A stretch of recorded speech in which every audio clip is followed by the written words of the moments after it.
Hi, my name is Carly Sadie. My student ID is 3489291 and it is summer 2020 semester. Okay, so this is Zari, who's going to be the patient for today. We're going to be demonstrating lateral recumbency for the lateral saphenous venipuncture. So the way that we are going to do that is we want to get her onto her side. So that's going to be lateral, is going to be her left or right side. And then recumbency is going to be any time that we are laying down. So when she's laying on her side, she's in lateral recumbency. We're going to lay her on the side that's closest to me. To get her safely into that position, I can go ahead and put my arm here, as well as put my arm right here. We're grabbing the legs that are closest to me on the inside, and then I can just roll her down from there really gently so that she just comes down to the floor gently here. Then I'm going to be using my arms to keep control of her. So my arm right here, I can just do gentle pressure here to keep her from lifting her head up.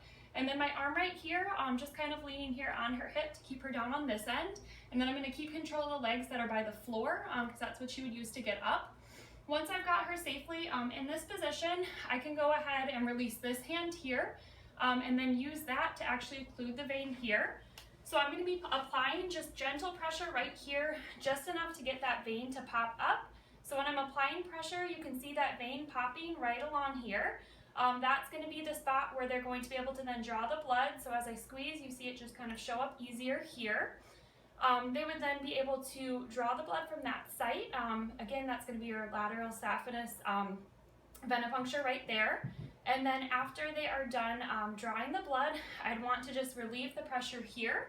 And I'd instead want to apply pressure where that injection site was, just for enough time to let it clot up, about 30 seconds. Once that's done, then I can go ahead and safely release Zari so she can get back up. The easiest way to do that is to go ahead and hold back onto this leg so I know she can't just bounce straight up. And then I can take this arm and just get control of her head so I know where her head is at as I'm lifting her. And then I can just scoop underneath so that she's able to get back up, and then I can release her from there. Okay, so this is Zari. We're going to be demonstrating sternal restraint for a cephalic venipuncture. So the way that we want to do that, sternal just means referring to her sternum, so here on her chest. And we always want that to be facing whatever surface we're restraining on. So for a smaller dog, it might be easier to have her in a laying position so that she's actually in sternal recumbency. For her sake, I think it'll be easier to do it while she's sitting. And then the cephalic vein is going to be her front leg. So it's going to be running across the top of both of her front legs. So that's where we're going to be actually drawing the blood from. So we're going to go ahead and get her into a sitting position, just a little bit over so that I can maneuver a bit better. Zari, can you sit? Zari, sit. Once she's in a sitting position, then I want to make sure that I can restrain her head. So I'm going to have my arm around her head so that that's in a good restraint there. And then I want to have the blood drawn from the leg that is going to be closer to the person helping us. So I would go ahead and put my palm just kind of behind her elbow right here and stick her leg out so that she's not able to easily jerk her leg back away. And then I'm going to take my thumb and just roll so that you can see that vein running all the way across the top of her leg. So it's going to be running just right along here so that someone would be able to then draw the blood from there. Once they're done drawing, I'd want to go ahead and ease up here and just hold off on the area that we were drawing the blood from so that it's able to clot up. Once that's done, then I would be able to safely let her out of that hold then. So since she's already almost up, I can just kind of boost her back up, making sure to have a leash or something to secure her on so she's not able to get up and away, and then I would be able to safely release her from there. Okay, so Gremlin is going to be our patient today, and we're going to be demonstrating lateral recumbency for the medial saphenous venipuncture. So I'm going to want to have Gremlin up against my body. Lateral is going to just mean the sides of the body, so his right or left side.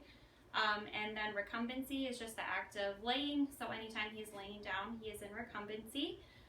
So for this one, we want to get him into a laying down position. If he was a lot more fractious or difficult, we might need to get him completely on his side. But for his sake, keeping his front like this is a little bit more comfortable for him. Just want to make sure that I safely have his head secure. So I have him here, and then on his back end, I want to just take both of his feet and just flip him. Oops, he's a little stuck there. Just flip him here so that I have the side here. From here, then I would want to take his back leg that's on the top, and I would want to push that up and also hold his tail at the same time. Gremlin does not have a tail, so we won't be holding his tail, but typically I would be holding the tail as well as the back foot here. Then we would just want to have that leg stretched out here, and then from here I would go ahead and just make kind of a nice little karate chop motion here, just to hold so that we're able to actually see that medial saphenous vein. So this would be occluding the medial saphenous vein for the venipuncture. So when I'm pushing pressure down here, you can just see that right down his leg, just sort of popping up there, so that someone would be able to do the venipuncture as long as the pressure is here. From there, I would go ahead and release pressure. Either I can hold here, or anyone who needs to, we can hold just so that he is able to clot up there. And then to safely release him out of that, just want to make sure I still know where his head is at, and I could just ease up so he's able to safely be released. Okay, so this is going to be our patient. So this is Gremlin, and we are going to be showing sternal restraint for cephalic venipuncture. So we want to kind of move towards the end of the table so it would be easy for someone to come in and draw the actual blood. We are going to be doing sternal restraint. So sternal is the sternum along the front of the body here, and anytime the sternum is facing the restraining surface, whether that's laying down or sitting, we would be doing a sternal restraint. So for our sake for Gremlin, I'm just going to kind of move him up against me here. I'm going to use my elbow to just secure his back end so he can't really back up or get away from me. I'm just going to kind of let him decide if he wants to sit or lay here, what's easier for him. And then I'm going to be using this hand just to hold onto his head, just so that I know that his head is nice and secure. And then I want to do the leg, the front leg that is facing the person who would be doing the actual venipuncture so that they can easily get right to it. I want to do my palm just behind his elbow right here up top so that he can't easily pull that leg away. And then I'm going to just put my thumb right here and just roll so that I would be able to easily see that the vein is just running right across here. For him, he is really fluffy, so you can't really see it without wetting it down, but it would just be running right along the front of his leg. So again, I could just go like this and just kind of roll it, and I'll be able to occlude the vein like that so you can see it right across the front of the leg. Once they are done drawing the blood, I would be able to hold off just to give it enough time to clot. And then to get him out of this, I can just easily, just kind of keeping an eye on where his head is at, just ease up on that so he's able to get to out of the restraint safely.